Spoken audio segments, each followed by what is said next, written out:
And those leaves, though, they are going to get soaking wet after today. A lot of rain, which we need, but storms come too. Exactly. Yeah, we're looking at some pretty strong ones headed our way. We've been talking about it all morning long, and I'm about to go over the timing of that again. Strong and severe thunderstorms are expected to make their entrance back into Iowa this late October. I know, but we're talking some spring type of weather, even a spring feel as you head out the door with the 70s. Heavy rain across the state practically, and then as we get into tomorrow, we cool things down. Still going to be breezy throughout Thursday, though. Satellite and radar cloud cover over us off to the west. Still some isolated showers, isolated thunderstorms even, but not going to be really anything too impressive throughout the morning hours. Jumping to around 10 o'clock, a little bit more activity. Still not going to have that severe weather threat for western Iowa. Still dry in central and eastern Iowa. Not going to be looking at any type of rain chance until we get deeper into around the noon hour and for the afternoon, because this is 12 o'clock now.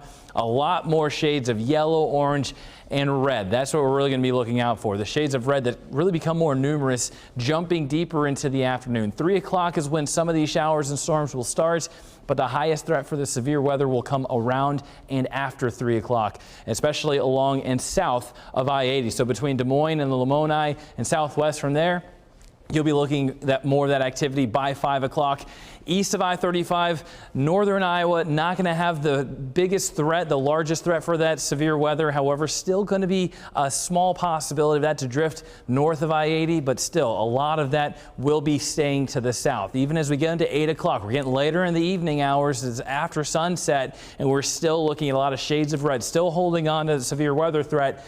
But closer to around 10 o'clock, it's now in far eastern Iowa. We're drying out and clearing up. We are still going to be looking at more of the isolated showers possible overnight. But as far as the severe weather threat, again, that shade of yellow, that's the 2 out of 5 chance. The shade of green over most of the state is the 1 out of 5 chance. Still a possibility, but the highest likelihood is going to be south of I-80. Heavy rain practically over the majority of the state, that's for sure. Strong wind possibility with these storms. The tornado threat is possible, and what I mean by that is that 5% chance. So of course we're not talking about an outbreak, but a few spin-ups possible along and south of I-80.